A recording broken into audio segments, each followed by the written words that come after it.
The Seattle Museum of Flight is located just off the Boeing manufacturing plant south of Seattle, Washington. On the outside of the museum, they've got several planes that you really can't approach. It's right there by the parking lot. But they've got one or two old World War II planes, some updated jets, and some things to kind of whet your appetite before you get inside the museum, where they've got basically the complete history of air flight from Orville and Wilbur's first flight right up to 727, 737s, and on the outside of the museum they've got a complete Concorde SST.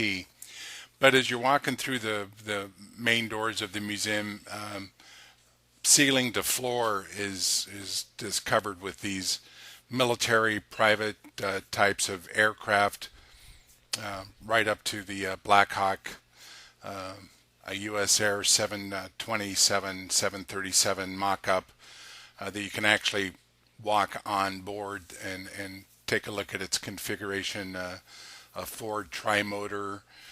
Lots of these planes were used early on for mail delivery, ambulance services, seaplanes. But like I say, they also have a very large complement of military aircraft at the Museum of Flight as well. Here's a classic seaplane that probably takes supplies up to Alaska or anywhere out on the Pacific coast. Jets of all different varieties, displaying their armament and how fast they could go. They also have a couple of the NASA high-speed experimental aircraft. They also have a couple of the what they call skybots or drones that are flown automatically by joystick.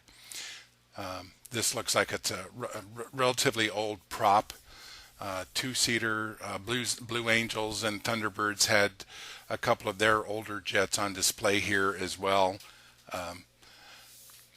And like I say, military aircraft from jets to helicopters all complement the interior of the Museum of Flight. This plane here happens to be a Chinese MiG. I don't know how the museum happened to procure this one, but the outside of the plane was all written in Chinese. This plane is a military, a Navy prop. You can see the configuration of the wings where they fold up, so it made it easier to configure on a flight deck. This is a hospital plane. Looks like it's probably configured for landing gear as well as water ski pad type things. Single wing aircraft displayed, as well as biplanes, multiple wing aircraft, single seaters, double seaters. It was rather enjoyable 3 hours walking through the Seattle Museum of Flight. Just the history displayed on the ground, on the floor, as well as suspended from the ceiling. You couldn't turn any direction at any point in time and not see something old or new or interesting that draw your eye to, hey, let's read up about this airplane. Another seaplane displayed there. Oddly enough, the first opportunity to use air transportation was the United States Postal Service. That's where airmail became popular. They decided it was easier and faster to move mail on an airplane as opposed to trains or on any kind of ground transportation. So a lot of the airplanes displayed here were United States airmail or post office types of configurations. And this is the US Air, I believe this is a 737 mock-up looking towards the nose and cockpit of that aircraft. The Space Museum also had a very large complement of space and NASA. This is a lunar lander buggy. Obviously not one that went to the moon because they never brought those back. They stayed on the moon, but facsimile that was probably used for training or photo ops. This is a real live, I think it was part of the Skylab, which was the precursor for the space station. There's no ceilings or floors in this configuration, so they had plexiglass on the what we were walking on, which could be the ceiling. The walls were all configured with equipment. Primarily, this was a laboratory with scientific equipment. A scientist would place their arms through there and work on their experiment.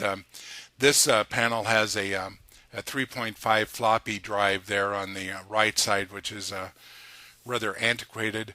This module also gave you a view of what an astronaut may see through a portal looking down at the Earth from outer space, and as well as where the crew sleeps. This would be a crew sleeping quarter, their little cocoon or sleeping bag inside that was velcroed to the wall of the sleeping quarter so they could not float out or float around and disturb other astronauts or any kind of equipment. Also on display at the museum was a Viking lander as well as a Voyager lander, which was kind of interesting. The Star Trek movie where Voyager came back loaded with information for its maker. This is the inside of the U.S. Air 737 cockpit that we saw the exterior view of later. Plexiglass view, but you could turn around and see the configuration of the aircraft. Two seats on each side of the aisle, rather large seats, which probably would qualify for first class these days, but a total different class and style of flying back in the 70s and 80s.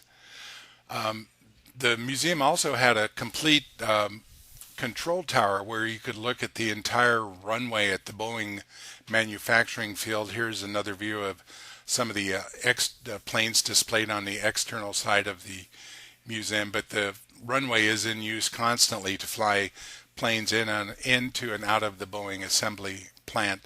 And this is just a panorama view of some of the aerial displays of the planes displayed there at the Museum of Flight. And a couple of more views of the outside of the plant.